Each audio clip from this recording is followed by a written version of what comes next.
Reciban un cordial saludo, estimados estudiantes. Les quiero enviar este podcast para hacer el cierre formal de los temas de fundamentos de investigación. El día de hoy les quiero compartir una reflexión relacionada con la formulación de proyectos. Va a ser un tema que ustedes seguramente van a ver en metodología de la investigación y en anteproyecto de trabajo de grado. En primera instancia, vale la pena decir que la formulación de proyectos es el proceso mediante el cual se diseñan estructuras conceptuales y metodológicas para desarrollar conocimientos, para solucionar problemas o para presentar planes que le sirvan a la comunidad en virtud de la generación también de una serie de soluciones, aplicaciones de carácter tanto científico, financiero, humano, empresarial, educativo y demás. Cada proyecto puede tener un proceso de implementación dependiendo del área de incidencia. Por ejemplo, una universidad en su departamento de educación puede desarrollar proyectos orientados hacia el mejoramiento de la calidad de sus maestros. Una empresa, si tiene bajas ventas, puede desarrollar un proyecto orientado hacia el aumento de las ventas o el incremento de los consumidores. En ese sentido, cada proyecto se formula con base en una necesidad. Quiero que comprendan esta parte porque la necesidad tiene que ver con una problemática, tiene que ver con una duda o algo que no está funcionando del todo bien. La formulación de proyectos es muy útil en la vida diaria. Constantemente nosotros nos estamos formulando proyectos para viajar, para salir, proyectos de pareja, proyectos financieros, inversiones y demás. También hay que decir que un proyecto es un conjunto de actividades y de acciones orientados hacia la resolución de una necesidad o de una problemática, pero también hacia el diseño de una propuesta de implementación. Esa propuesta de implementación dependerá del objetivo y dependerá del alcance que ustedes quieran proponer en el ámbito social, en el ámbito de la realidad o en un contexto determinado. El contexto es el lugar y ese lugar determina, por ejemplo, la población, el tiempo de intervención, los recursos necesarios con los que cuento para hacer el proyecto de investigación y toda la planeación estratégica del mismo. Todo proyecto tiene tres grandes dimensiones. La primera es la formulación del proyecto, en la cual se define la naturaleza metodológica, la naturaleza conceptual y la problemática que se quiere abordar. La segunda parte del proyecto tiene que ver con la teoría, que es el sustento conceptual, teórico, epistemológico de la propuesta en cuestión. Aquí es cuando citamos autores, definimos categorías de análisis, definimos una serie de conceptos que nos van a permitir no solamente hablar desde nuestra opinión, sino también desde el rigor científico del método orientados a la resolución de problemáticas. El tercer elemento que compone un proyecto tiene que ver con la planeación y el diseño metodológico. Planear un proyecto es tener en cuenta sus fases, es tener en cuenta las actividades que voy a dar de manera secuencial para ir buscando información, para sistematizar la misma y producir, digamos, elementos de análisis significativos en cuestión de un problema. Toda metodología tiene que ver con la pregunta ¿cómo? ¿Cómo voy a desarrollar secuencialmente los pasos de esa investigación? Para ello es muy importante tener en cuenta los objetivos específicos. Ahora hablemos en sí de la estructura de un proyecto. Básicamente los proyectos que formulamos en la universidad o que formulamos en virtud de un trabajo de grado cuentan con los siguientes elementos. El título. El título es el enunciado principal. El título es la identidad que determina qué voy a trabajar. Debe estar directamente relacionado con el tema, debe estar directamente relacionado con la investigación. El título establece si estoy haciendo un anteproyecto, un proyecto, un plan, una propuesta, un análisis o una monografía. Hay diversas formas de estructurar el título, pero se aconseja que este se haga cuando se finalice la formulación del proyecto y de la propuesta. Segundo elemento del proyecto, siempre se debe hacer una introducción. En esa introducción se hace un contexto general del tema, en el cual se plantea, 1, la población a intervenir, 2, el lugar, 3, la temática, 4, la pregunta de investigación y 5, se presenta la estructura del documento general que el lector va a poder percibir. Un tercer elemento que tiene que ver con la formulación del proyecto es básicamente la descripción de la problemática. Aquí es importante que ustedes tengan en cuenta las causas, los efectos y todas las condiciones necesarias para poder entender cómo se da la problemática o la necesidad en cuestión.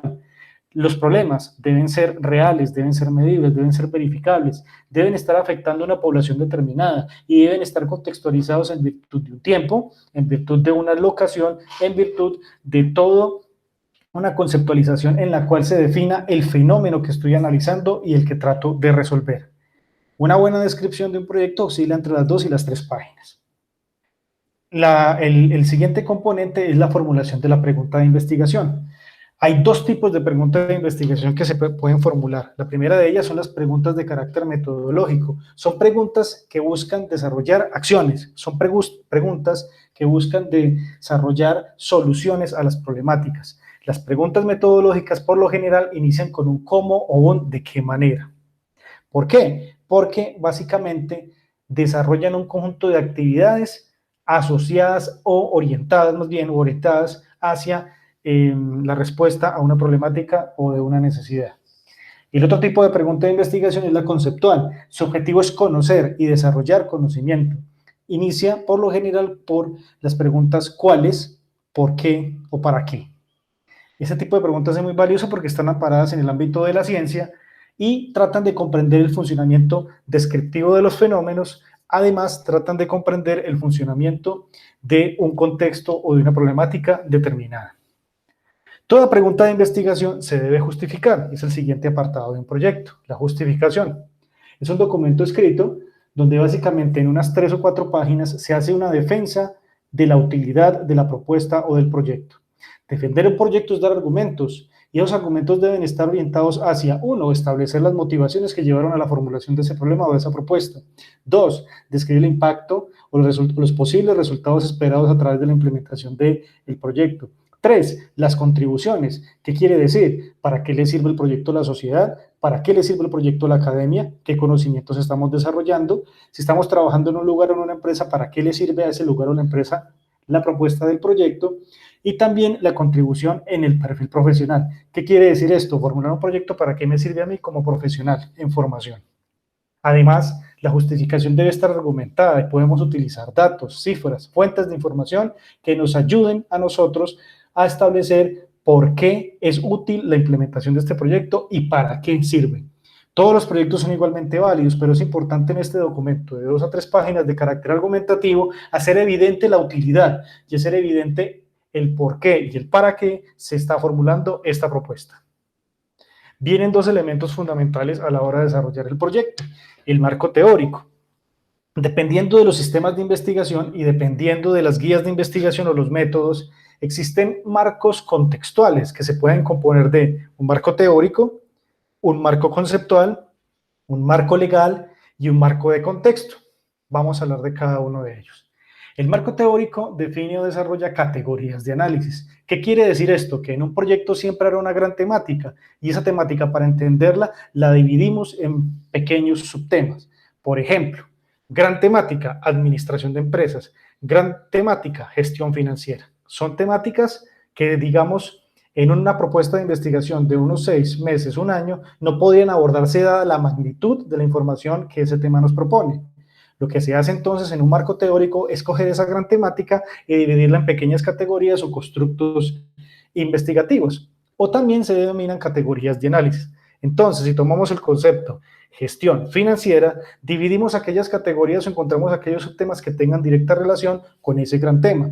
Por ejemplo, gestión financiera, subtema, presupuesto, costos, análisis financiero, ¿cierto? Gestión del riesgo. Esos son subtemas que ya se pueden definir a través de un marco teórico y buscando la información asociada en Internet, en la biblioteca o en fuentes de información, mediante las cuales se pueda desarrollar o explicar en qué consiste cada una de las categorías de análisis.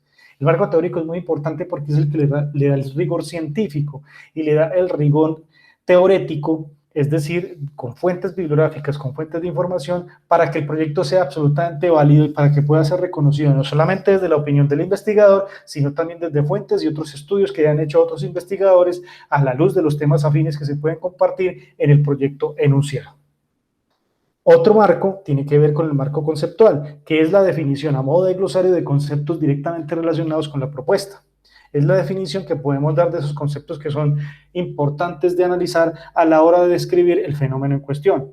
Podemos listar unos 5, 6, 7 conceptos que tengan directa relación con la pregunta de investigación o con el problema enunciado, y cada uno de esos conceptos deberán ser desarrollados, definidos, a la luz de teorías o definiciones presentes en un contexto epistemológico.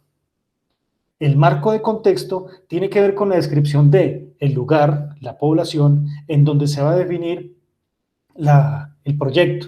También es importante que en el contexto establezcamos, uno, el tema mundialmente, cómo se considera, localmente, nacionalmente y en la ciudad. ¿Qué quiere decir? Es importante respondernos nuestros temas, cómo se está comportando a nivel global y a nivel local. Si nuestra pregunta de investigación a nivel global ya ha sido abordada o ha sido poco abordada. Es encontrar elementos de juicio y elementos de referencia que nos indiquen claramente cuál es el comportamiento de nuestra pregunta de investigación. Finalmente, el marco legal. El marco legal tendrá su desarrollo si el proyecto o la problemática así lo merite. Por ejemplo, si usted va a crear un plan de negocios para vender comida, deberá citar un marco legal que tenga en cuenta las reglas, las normas, los decretos asociados a la producción de alimentos. Si su proyecto tiene que ver con los sistemas de gestión de la calidad, deberá citar marcos normativos sobre la gestión de la calidad, como las normas ISO, por ejemplo. Cada marco legal debe estar directamente relacionado con la posibilidad de la ejecución de la propuesta en temas de salud, educación, alimentación, calidad, productividad. Existen una serie de marcos que regulan su desarrollo. Finalmente, la metodología. La metodología en un proyecto nos permite entonces desarrollar una especie de plan donde se establece el enfoque, donde se establece qué tipo de investigación estoy desarrollando. Por lo general existe la investigación cualitativa, la investigación cuantitativa, la investigación mixta, o pueden existir otro tipo de investigaciones, investigación etnográfica, investigación interpretativa, hermenéutica, investigación cualitativa, investigación deductiva, investigación inductiva, es decir, hay muchos tipos de investigación que podemos nosotros utilizar para desarrollar nuestro proyecto. ¿De qué dependerá esto? Del tipo de proyecto y lo que queramos nosotros desarrollar. Esos tipos de investigación se deben seleccionar, pero solamente uno, porque tiene directa relación con una sola pregunta de investigación. Se recomienda entonces que el enfoque lo manejen dependiendo de la información recolectada y de los datos que ustedes van a manejar. Por ejemplo, si sus datos son de orden cualitativo, se recomienda que la investigación sea cualitativa. Por el contrario, si los datos son estadísticos o matemáticos, se recomienda que su investigación sea cuantitativa. Pero si van a buscar ambos tipos de datos, se recomienda que su investigación sea de orden mixto. En la metodología también se deben describir las herramientas o los instrumentos mediante los cuales se va a recolectar información. Por ejemplo, las encuestas. Son herramientas que pueden considerarse masivas, que se componen de un cuestionario con preguntas abiertas, cerradas, de opción múltiple, y que básicamente tienden a buscar información de primera mano con los objetos de estudio, con los pilotos y con aquellas personas que nos puedan brindar información, como por ejemplo una muestra poblacional de 100, 200, 500 personas que conozcan del tema que nosotros queramos encuestar. Es una herramienta que básicamente puede tabularse y puede establecer indicadores mediante porcentajes, mediante índices cuantitativos, y se aplica mucho para la generación de censos, por ejemplo, o para conocer la opinión o conocer más bien el conocimiento o la apropiación que tenga una gran mayoría de personas sobre un fenómeno determinado.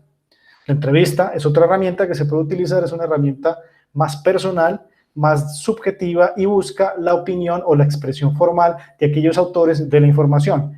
Este tipo de herramientas se utiliza sobre todo en investigación cualitativa, partiendo del principio de la observación, del diálogo y de la formulación de preguntas que se espera se responda a la luz de un cuestionario. Puede ser previamente diligenciado o puede ser sin ninguna preparación. Otro tipo de herramientas son consideradas el diario de campo, el registro fotográfico o videográfico para recabar información, la observación participante, la observación no participante o también los grupos focales cuando hacemos experimentos de control o experimentos, digamos, donde las variables no se contemplan, simplemente se deja que el fenómeno se desarrolle en su naturalidad. Con esto cerramos entonces la explicación que puede ser muy útil para la formulación de los proyectos de investigación. Un abrazo.